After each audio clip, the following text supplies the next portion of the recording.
네, 요즘 이스라엘과 주변 나라들이 이 전쟁이 확전되고 있다고 하죠. 이 한 나라가 다른 나라와 이렇게 전쟁을 하는데 온 세계가 불안에 떠옵니다. 막 확전이 된다 그러면 유가가 막 폭등하기도 하고 막 증시가 하락하기도 하고 여러 가지 불안의 요소가 막 일어나죠. 아니 그 먼 나라에서 전쟁을 하는데 우리와 무슨 상관이 있느냐라고 생각되지만요. 여러분 삶이라는 것이 다 연결이 되어 있습니다. 나 혼자 살 수가 없는 겁니다. 한쪽에서 그런 갈등이나 어려움이 오면요. 그것이 다 영향력이 여러분 미치게 여러분 되어 있죠. 가만히 보니까 이스라엘은 이 전쟁을 끝낼 그런 생각이 없는 것 같습니다. 이런 분명한 것은요. 정치적인 야육을 위해서 전쟁을 하는 것은 그 끝이 좋지 않다라는 것은 역사적으로 이런 분명한 여러분 일 아닙니까? 여러분 이 이스라엘을 보면요 참 아이러니하죠. 이스라엘이 여러분 사람들이 만나자마자 인사하는 게 뭡니까? 샬롬이잖아요. 평하고 평안이잖아요. 늘 사람들을 만날 때마다 샬롬 그렇게 인사합니다.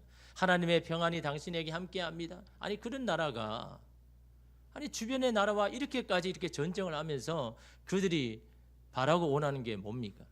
그래서 이런 평안이 이루어질까요? 여러분 이 샬롬이라는 것은요 완전한 평안입니다. 특별히 이 평안, 이 샬롬이라고 할 때는요 갈등이 없는 상태를 이 샬롬이다라고 이야기합니다. 갈등이 없으니까 어떻게 합니까? 사자와 이런 아이가 여러분 같이 놀잖아요. 갈등이 없으니까 아이가 독사골에 손을 내어도 독사가 안 물지 않습니까? 갈등이 없으니까요. 싸울 이유가 없는 겁니다. 다툴 이유가 없는 겁니다. 갈등이 없는 그 상태가 여러분 샬롬의 상태고 중요한 건 거기에 하나님께서 통치하고 다스리신다라는 거죠. 거기에 하나님이 임하시더라라는 거죠. 오늘 우리의 삶에 갈등이 없는 상태가 되면 하나님께서 임하시는 곳이 되는 겁니다. 그래서 여러분 하나님이 다스리셔야 평화가 임하는 것이 아니라 오늘 우리 안에 있는 삶의 갈등들을 해소할 때 거기에 하나님의 평안이 임한다라는 것을 여러분 우리가 생각해야 됩니다. 이것은 여러분 저희가 말이 아니라 예수님께서 그 비밀을 이야기해 주셨지 않습니까? 마태복음 16장 19절에 내가 땅에서 무엇이든지 매면 하늘에서도 매일 것이요 내가 땅에서 무엇이든지 불면 하늘에서도 불리리라. 하늘을 여는 것은 뭐라고요? 우리가 이 땅에서 마음을 열어야 되는 겁니다. 이 땅에서 우리가 메어버리고 닫아버리면 하늘의 문도 여러분 닫혀버린다라는 겁니다. 가정에 하나님이 다스리고 통치하기를 원한다면서 누군가의 갈등을 풀려고 하지 않는다면 그것은 단지 바람일 뿐이다라는 거예요. 일터에 하나님의 뜻이 이루어지기를 원하면서 누군가에 대해서 마음의 문을 닫아버린다면 그것은 단지 헛된 기대일 뿐이다라는 거죠. 갈등을 해결하는 노력을 먼저 해야죠. 가만히 있다고 이러면 갈등이 해결됩니까? 땅에서 먼저 갈등을 해소하려고 애를 쓸 때에 하늘에서도 도와준다라는 겁니다. 여러분 오늘 우리의 삶에도 많은 갈등이 있지 않나요? 여러분 부모가 싸우는데 여러분 아이들이 여러분 평안할 수 있습니까? 불안합니다. 아이들이 막 이렇게 싸우는데 여러분 부모가 평안할 수가 있습니까? 아이 때문에 또 불안한 겁니다. 갈등을 먼저 해결해야죠. 어떻게 하면 우리 삶의 갈등을 해결할 수 있을까요? 오늘 저와 여러분 삶에도 늘 끊임없는 갈등이 일어나잖아요. 부부 간에도 일어나고 자녀 간에도 일어나고 일터의 사람 간에도 갈등이 끊임없이 일어납니다. 어떻게 보면 우리의 사는 이 삶에는요 갈등이 끊이지 않습니다. 그럼에도 불구하고 그 갈등을 해결해야 되는데 어떻게 하면 이 갈등을 해결할 수 있을까요? 여러분 두 가지만 여러분 생각하시면 됩니다. 첫 번째는요 먼저 상대의 말에 귀를 기울여야 됩니다. 귀를 열어야 됩니다. 여러분 누군가가 갈등을 일으키잖아요. 그럼 가장 먼저 귀를 닫아버립니다. 안 들으려고 합니다. 듣기를 싫어합니다. 귀가 닫히니까 입이 닫혀버리죠. 말하기를 싫어집니다. 그러면 여러분 그 갈등이 해결됩니까? 귀를 먼저 열어야죠. 상대방에 대해서 관심을 가지고 귀를 열 때 그럴 때 그 사람을 이해하려고 하는 마음의 여유가 여러분 생기는 겁니다. 귀를 열어서 그 사람이 도대체 무슨 이야기를 하려고 무슨 상황을 이야기하는지 귀를 기울일 때 여러분 그 갈등을 해소할 수 있는 여러분 기본이 되는 겁니다. 여러분 경청이 약한 사람, 경청이 잘 안 되는 사람 그런 사람은 갈등 해결하기가 참 어렵죠. 자기는 말하기를 좋아하는데 남의 이야기를 듣기 싫어하는 사람 그런 사람은요 늘 자기의 감정에 갇혀서 그밖에 못 보는 겁니다. 근데 귀를 열어서 듣기를 시작하면요 그 사람의 마음이 보입니다. 여러분 제가 말을 많이 안 하잖아요. 근데 제가 중고등학교 때는 진짜 말이 많았습니다. 막 간섭을 하기도 하고, 야, 너 이렇게 하면 안 되지 하면서 막 찾아가면서 이야기를 해주고, 말하기를 너무 좋아했습니다. 근데 제가 고등학교를 딱 지나면서 말 안 하기를 시작하죠. 어떤 계기가 있었습니다. 근데 말을 안 하니까요, 들으니까 그 사람의 마음이 보입니다. 아, 저 사람이 도대체 어떤 마음으로 이야기를 하려고 하는가. 표면적인 말이 아니라 그 사람이 어떤 의도로 어떤 동기로 지금 이야기를 하는지를요, 들으니까 보이는 겁니다. 그러니까 그 사람에 대한 이해가 이러면 생기죠. 두 번째로는요, 서로를 존중해야 됩니다. 아무리 내 생각과 다르다고 해도 그건 다른 것이지 틀린 게 아닌 겁니다. 내 마음에 들지 않는다고, 나와 맞지 않는다고 함부로 대해야 할 사람은 아무도 없습니다. 왜 그렇습니까? 오늘 우리 모두가 하나님의 형상에 따라서 지음을 받은 사람이잖아요. 하나님이 귀하다고 여기는데 오늘 우리가, 여러분, 우리의 생각, 내 신념, 내 생각이 다르다고 그 사람을 함부로 무시할 사람은요, 아무도 없습니다. 한 사람이 있는데요, 딱 부러지는 사람입니다. 거칠 것이 없는 사람, 싫으면 싫다고 이야기하는 사람, 직진인 사람입니다. 막 돌직구로 난리죠. 뭔가 기분이 나쁘고 부당하고 어리석다 그러면요, 그냥 일말의 망설임 없이 다 이야기해 버립니다. 그리고는 다른 사람에 대해서 어떻게 하냐니까, 아니 저렇게 정말, 아니 뭐 이렇게 마음 답답한 거 이야기를 해야지, 아니 부당한 거 이야기를 해야지, 그렇게 말하는 그 사람을 여러분 용기 없는 사람, 배짱이 없는 사람, 그렇게 취급해 버리는 겁니다. 나는 그에 비해서 난 할 말을 다 하는 사람, 나는 용기가 있는 사람, 그렇게 생각을 하는 겁니다. 그래서 여러분 어떤 것을 거절할 때도요, 그냥 그 앞에서 딱 거절해 버립니다. 그게 나를 지키는 거라고 생각하는 거죠. 근데 그 사람이요, 어느 날 입을 닫고 바닥에 엎드려서 막 엉엉 우는 겁니다. 하나님, 왜 나를 이렇게 힘들게 합니까? 왜 사람들은 나를 멀리하고 나를 떠납니까? 나와 함께 하려고 하지 않습니까? 하나님, 저 너무 외롭습니다. 그렇게 하나님 앞에 막 울면서 말합니다. 그 사람의 문제가 도대체 뭘까요? 잘못된 것을 말하는 게 아니잖아요. 존중에 대해서 너무 일방통행이다라는 거죠. 자신은 존중을 받기를 원하면서 남을 존중하는 데는 굉장히 인색합니다. 나는 남에게 인정을 받기를 원하면서 남을 인정하는 것에 대해서는요, 그렇게 말하지 않습니다. 누군가 나를 무시하는 것을 못 참으면서 내가 누군가를 무시하는 행동에 대해서는요, 문제의식은 안 가집니다. 이 모든 것이 뭡니까? 결국 여러분 서로를 존중하지 못한 것에 이름이 있는 거죠. 상대방을 귀하게 여기지 않으니까 내 생각을 그냥 판단해 버리는 겁니다. 내 기준으로 이야기해 버리는 겁니다. 그 모든 그 사람의 행동은요, 다 사람을 밀어내는 행동이지 품는 행동은 아니지 않습니까? 여러분, 사람들이 그렇게 하는 다 이유가 있는 거죠. 왜 저렇게 참고 있느냐, 왜 말을 하지 못하느냐, 그 사람 나름대로 다 이런 기준이 있고 생각이 있어서 그런 거지, 여러분 틀린 게 아닌 거죠. 다른 겁니다. 모든 사람이 하나님의 형상으로 지음받았다는 것을 우리는 기억해야 되는 겁니다. 하나님의 형상으로 지음받은 사람을 함부로 멸시하거나 무시할 사람은 아무도 없다라는 겁니다. 누군가를 존귀히 여기고 존중할 때 마음의 문이 열리는 겁니다. 서로를 향한 긍정적인 태도를 가지려고 하는 겁니다. 그럴 때 갈등 해소를 위한 진지한 대화와 노력을 할 수가 있는 겁니다. 그런 곳에 샬롬이 임하는 거죠. 거기 하나님의 이런 다스림과 평화가 임하는 겁니다. 여러분, 오늘 말씀은 바벨론에 사는 포로 생활을 하는 이스라엘 백성을 향한 예레미야의 편지죠. 그들에게는 어떻습니까? 산도 설고 물도 설고 그것도 포로로 살아가고 있지 않습니까? 그들의 소원은 하루라도 빨리 여기서 떠나서 고국으로 돌아가는 겁니다. 그러기에 그들이 지금 그 바벨론에서 하고 있는 일이 어떤 의미가 있을까요? 자신이 만나고 있는 사람들에게 무슨 정을 주고 싶겠습니까? 그냥 표면적으로 대하고 그냥 형식적으로 대할 뿐인 겁니다. 그들에게 이 시간들은 아무런 의미가 없습니다. 그렇지 않습니까? 내 생각은 저기 이스라엘에 가 있는데 내 몸만 여기 바벨론에 있는데 거기서 내가 하는 이 시간들이 무슨 의미가 있겠습니까? 어떤 분을 보면요, 아예 그냥 선을 긋고 시작하는 사람이 있습니다. 어차피 내가 여기 오래 머물 것도 아닌데, 아니 정도 주지 말고 너무 열심히 하려고도 하지 말고 그냥 적당히만 하자라고 그렇게 여러분 생각하는 사람이 있습니다. 물론 여러분 자신의 어떤 상황과 형편에서 가장 현명한 일이라고 생각이라고 말할 수 있지만, 그러나 그가 간과하는 게 뭡니까? 우리에게 의미 없는 시간은 없다라는 겁니다. 다 다 의미가 있고 이유가 있고 목적이 있다라는 거죠. 이 시간을 통해서만 배워야 할 게 있는 겁니다. 이 사람을 통해서도 내가 성장의 밑거름이 될 만한 것을 그걸 받을 만한 것이 분명히 있기 때문에 하나님이 만나게 하시고 하나님이 거기에 이름 있게 하시더라라는 겁니다. 하나님께서 우리에게 어느 곳에 보내고 무엇을 하게 하심은 하나님의 뜻과 목적이 있다라는 거죠. 아무런 의미가 없이 보내지는 않는다라는 겁니다. 우리는 어쩔 수 없이 왔다, 어쩔 수 없이 하게 된다라고 말하지만 하나님께서에게는요 우연은 없는 겁니다. 하나님의 계획하심이죠. 그러기에 우리가 마주하는 사람이 귀하고 내가 지금 지내는 시간이 귀한 거고 내게 주신 그 일이 여러분 귀한 겁니다. 오늘 하나님의 말씀을 듣는 이스라엘 백성도 마찬가지죠. 그들이 어떻게 생각합니까? 그들이 잘 살고 있던 나라에서 그곳에서 그 나라가 망하고 바벨론으로 여러분 온 것에 대해서 실망했을 겁니다. 낙심했을 겁니다. 아, 우리 인생은 그냥 뽑혀진 인생이다. 내가 의도하지 않는 그런 인생을 살 수밖에 없는 그런 인생이다라고 여러분 생각하지 않겠습니까?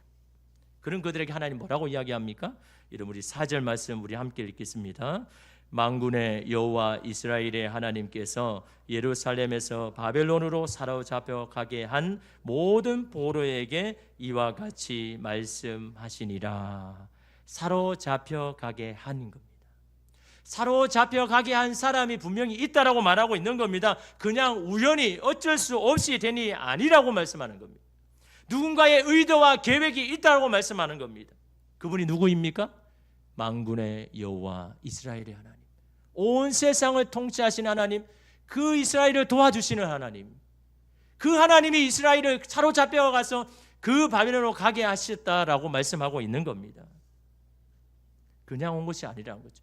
어쩔 수 없이 이 바벨론 온 것이 아니라는 겁니다. 그러기에 마음을 달리 먹고 현실을 대하는 태도를 달리 하라고 말씀하고 있는 겁니다. 뽑혀서 이리저리 방어하는 자가 아니라 심겨진 자로 살아가라라는 겁니다. 하나님의 뜻과 목적을 위해서 내가 거기에 심었다, 내가 이 바벨론을 심었다라고 말씀하고 있는 거죠.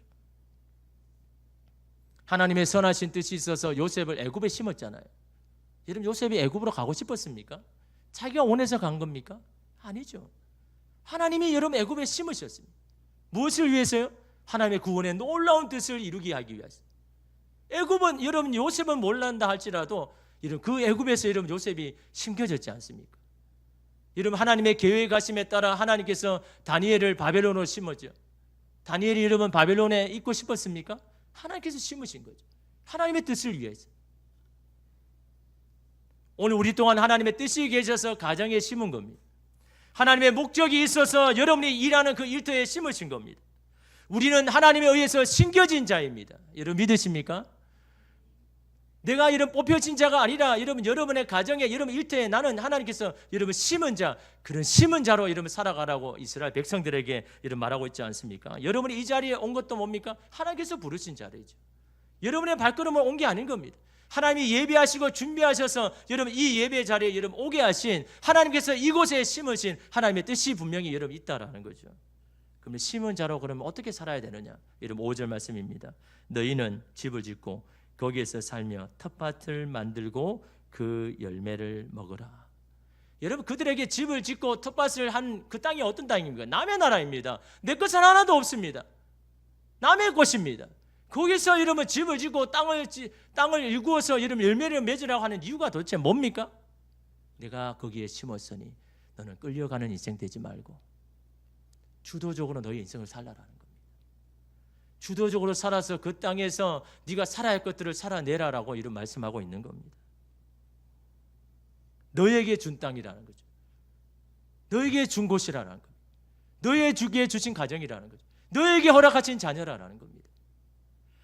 여러분 요즘 유튜브를 보다 보면 여러 광고가 나오잖아요. 그 광고 중에 이 굿네이버스 광고가 자주 나오죠. 그 굿네이버스 광고 중에 한 이 가정을 소개하는데 아버지 어머니는 없습니다. 이 아이가 할아버지의 손에 이렇게 자라고 있는데요. 근데 그 할아버지도 몸이 편찮습니다. 몸이 안 좋습니다. 그 할아버지 밑에서 자라가는 이 아이를 소개하는데요. 이 할아버지는 어떻습니까? 이렇게도 하지 못하고 저렇게도 하지 못하고 그냥 너무 상황이 힘드니까 안타깝게 눈물 흘립니다. 할아버지에게 이러면 그 시간이 어떨까요? 살아있는 그 자체가 사실 고통이죠. 걱정 근심뿐입니다. 그럼에도 살아야 하기에 더 힘을 내어보는 거죠. 아이가 앞으로 살아가야 할 인생에 조금이라도 도움이 되고자 할아버지는 마음을 다잡습니다. 비빌 언덕이 없는 이 아이에게 누군가 잠시 디딤돌이 되어준다 그러면 이 아이는 분명히 힘을 얻고 자신의 인생을 살아갈 수 있기에 앞으로 아이가 살아내야 할 삶을 보면요 마음이 아프죠. 이 아이가 그렇게 하고 싶어서 태어난 겁니까? 누구는 할아버지도 있고 누구는 아버지 어머니도 있어서 사는데 이 아이는 아버지 어머니도 없고 할아버지도 병약해서 언제 떠날지도 모르고 여러분 이 아이가 여러분 원해서 이런 삶을 사는 겁니까? 그 아이가 살아가야 할 삶을 보면 마음이 찢어지죠. 할아버지가 돌아가면 이 아이는 도대체 어떻게 살아갈까? 왜 하나님께서는 이 아이의 인생을 이렇게 힘들게 할까? 오늘 우리는 다 모릅니다. 그러나 분명한 것은 이 아이의 인생에도 하나님께서 예비하신 뜻이 있고 하나님의 계획하심이 있다라는 거죠. 분명한 것은 이 시련이 다 지나가면 좋은 날이 분명히 올 것이다라는 그런 확신이 오늘 저와 여러분의 삶 가운데 이름이 있는 건 아닙니까? 그러게 지금 살아있음에 감사해야 되는 겁니다. 내가 할 수 있는 일이 있어서 하나님 앞에 기뻐하며 여러분 살아가야 되는 거죠. 부식기는 이렇게 말합니다.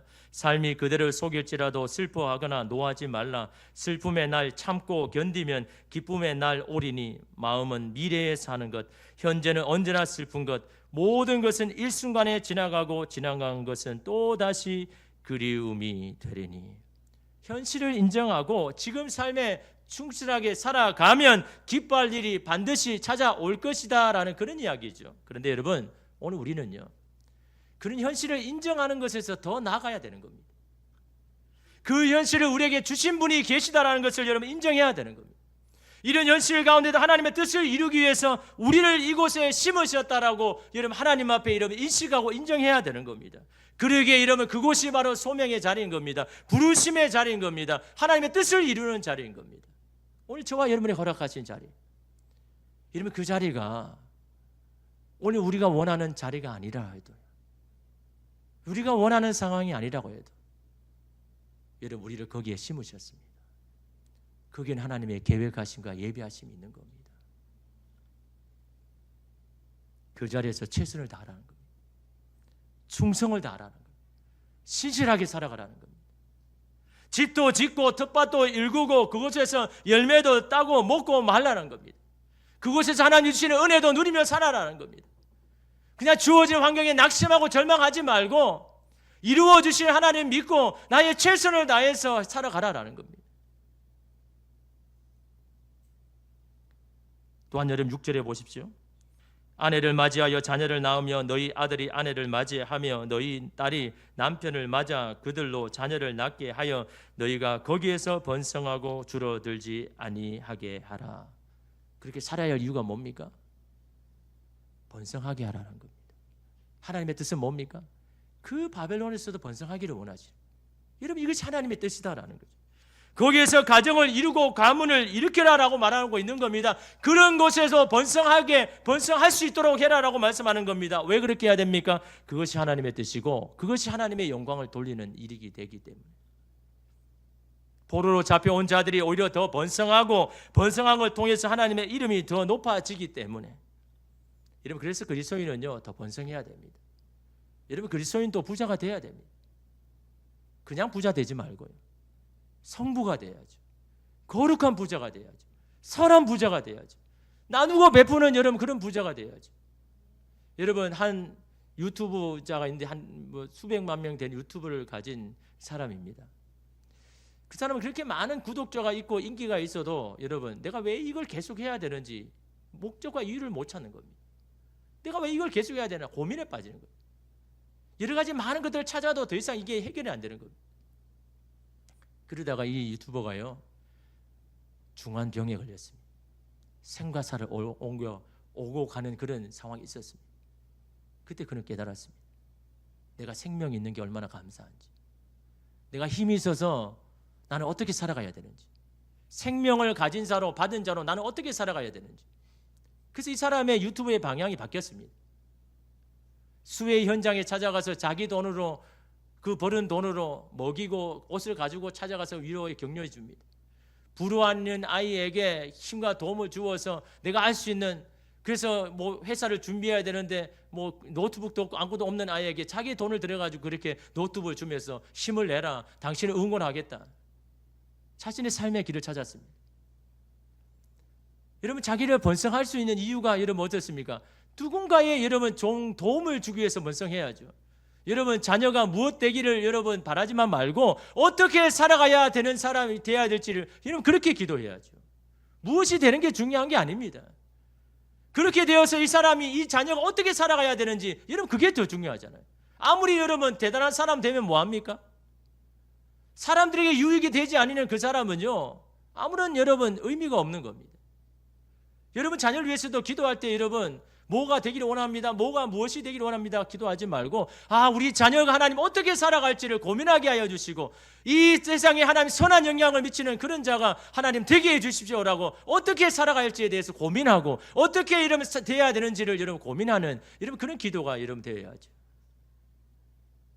나를 번성하게 하여서 하나님의 영광이 되는 삶에 살게 하는 것, 이것이 여러분 저와 여러분을 향한 하나님의 뜻 아닙니까? 여러분 11절 보십시오. 여호와의 말씀이니라 너희를 향한 나의 생각을 내가 아나니 평안이요 재앙이 아니니라 너희에게 미래와 희망을 주는 것이니라. 아멘. 저와 여러분을 향한 하나님의 뜻 분명하잖아요. 재앙이 아니다라는 것, 평안을 주기를 원하고 미래의 소망을 주는 것이 하나님의 뜻이다라고 이런 말씀하고 있지 않습니까? 그런데 여러분 그 뜻을 이루기 위해서 우리는 어떻게 살아야 될까요? 여러분 7절 말씀 우리 함께 읽겠습니다. 너희는 내가 사로잡혀 가게 한 그 성읍의 평안을 구하고 그를 위하여 여호와께 기도하라. 이는 그 성읍이 평안함으로 너희도 평안할 것임이니라. 반복적으로 뭐라고 이야기합니까? 내가 사로잡혀 가게 한 성읍, 이제는 본격적으로 본인이 했다라고 이야기하잖아요. 너를 바벨론으로 사로잡혀 가게 한 것은 나다. 그런데 너희는 어떻게 하라고 합니까? 원수의 나라를 위해서요, 나를 붙잡은 그 나라를 위해서 축복하며 기도하라고 이야기합니다. 어떻게 그럴 수가 있습니까? 아니, 나를 힘들게 한 사람을 위해서 기도하라고.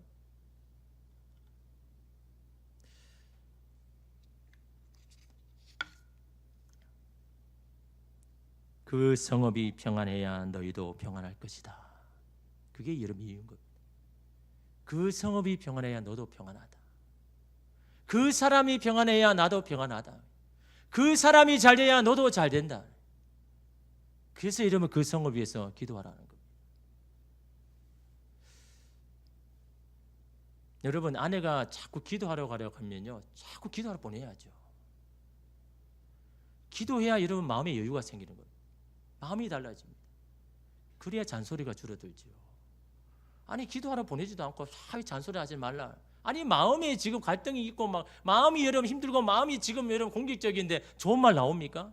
자꾸 기도 자리에 가서 기도하고 하나님 앞에 다 쏟아놓고 그래서 하나님 앞에 마음이 막 열려가지고 그러면 여러분 가정에 돌아오면요 여러분 부부를 배우자를 만나면요 마음이 달라지는 겁니다. 여러분 남편이 자꾸 교회 가려고 하면 자꾸 보내야죠. 뭐 모임이 있으면 교회 모임이다 자꾸 보내야죠. 그래야 여러분 허튼 짓 다른 짓 안 하는 겁니다. 주님 앞에 여러분 가서 예배자 신앙자리 있는데 여러분 다른 마음 가집니까? 여러분 그 지혜를 가져야죠. 여러분 다른 사람의 마음을 붙잡을 수 있습니까? 나는 어떻게든 막 강압적으로 막 해가지고 막 마음을 잡을 거야. 그럴 수 있는 사람 아무도 없습니다. 사람은요 내가 스스로 그렇게 해야만 하는 겁니다. 내가 그렇게 원해야 하지요. 누군가 강요하면요 더 안 합니다. 제가 좀 그런 사람이거든요. 우리 부모님이 이야기하면 더 안 해봅니다. 반대로 이야기해 봅니다. 내가 기뻐해야 되고 내가 해야 하는 거지 자꾸 이야기를 하면요 오히려 더 안 해버리는 겁니다. 사람은요 자기가 원해야 되는 거죠. 자기가 그런 마음이 생겨야 되는 거예요. 내가 자원하는 마음으로 해야 이러면 내가 기쁘고 이러면 할 수 있는 거지. 누가 자꾸 강요하면요 이러면 안 하는 겁니다. 이러면 그렇게 강요하지 마십시오. 그냥 신앙의 자리, 기도의 자리 자꾸 보내면요 거기서 하나님의 은혜를 받으면요 이러면 가정에 돌아와서도 마음이 열리고 선한 말들을 이러면 하게 되는 겁니다. 상대가 평안해야 나도 평안한 겁니다. 상대가 은혜를 받아야 나도 은혜를 받는 겁니다. 그래서 여러분 오늘 말씀도 마찬가지잖아요. 너를 힘들게 하는 그 바벨론이라도 그 성을 위해서 기도해라. 축복해 줘라. 그래야 그 성읍에 사는 너도 평안해질 거다라고 이런 말씀하잖아요. 그러나 무엇보다도 우리가 구하는 모든 땅이 하나님의 땅이기 때문에 그래서 그 땅을 위해서 기도해야 되는 거예요. 비록 바벨론에 끌려와도 그 땅을 위해서, 왜 그 땅은 하나님의 땅이잖아요. 바벨론 땅이 아닌 겁니다. 하나님의 다스리는 땅입니다. 그러니까 그 땅이 잘 되기를 여러분 기도해야 되는 거죠. 여러분, 이것이 하나님의 백성의 삶 아닙니까? 세상을 다스리는 자의 삶이 아닙니까? 세상에 끌려가는 사람이 아니라 세상을 다스리라고 하시는 하나님의 여러분 그 뜻을 이루는 삶이 아닙니까? 그러기에 우리는 축복의 사람이 되어야 되는 겁니다. 축복할 것이 있어서 축복하는 게 아닙니다. 우리는 이미 축복을 받은 자로서, 이미 소유한 자로서 이러면 축복하라는 겁니다. 그런 자에게 하나님이 주시는 축복이 뭡니까? 예레미야 17장 7절에서 8절 말씀 우리 함께 읽겠습니다. 그러나 무릇 여호와를 의지하며 여호와를 의뢰하는 그 사람은 복을 받을 것이라. 그는 물가에 심어진 나무가 그 뿌리를 강변에 뻗치고 더위가 올지라도 두려워하지 아니하며 그 입이 청청하며 가무는 해도 걱정이 없고 결실이 그치지 아니함 같으니라. 여호와를 의지하고 의뢰하는 사람은 어디에 심긴다고요? 물가에 심기는 겁니다. 여기서 하나님께서 심으셨다. 원언을 보면요, 하나님께서 그 물가에 심으셨다라고 하는 겁니다. 하나님은 날마다 의지하는 사람 어디에요? 물가에 심겨지는 겁니다. 그러니까 어떻습니까? 상황과 형편에 상관없는 복을 받는 겁니다. 가무는 해도 결실이 넘치는 겁니다. 하나님이 주시는 은혜고 하나님이 주신 축복 아닙니까? 하나님께 심겨진 자로 이름 살아가는 그 축복을 오늘 저와 여러분이 누리시기를 바랍니다. 그러기 위해서는 여러분이 심겨진 그곳이 하나님께서 심으신 자리라고 생각하십시오. 그곳을 위해서 여러분 축복하며 여러분 기도하십시오. 거기에 있는 사람들을 품으면서 여러분 기도할 때 하늘의 하나님께서 오늘 저와 여러분의 인생을 돌아보시고 여러분 인생 가운데 필요한 하나님의 은혜를 부어주실 줄 믿습니다. 기도하겠습니다.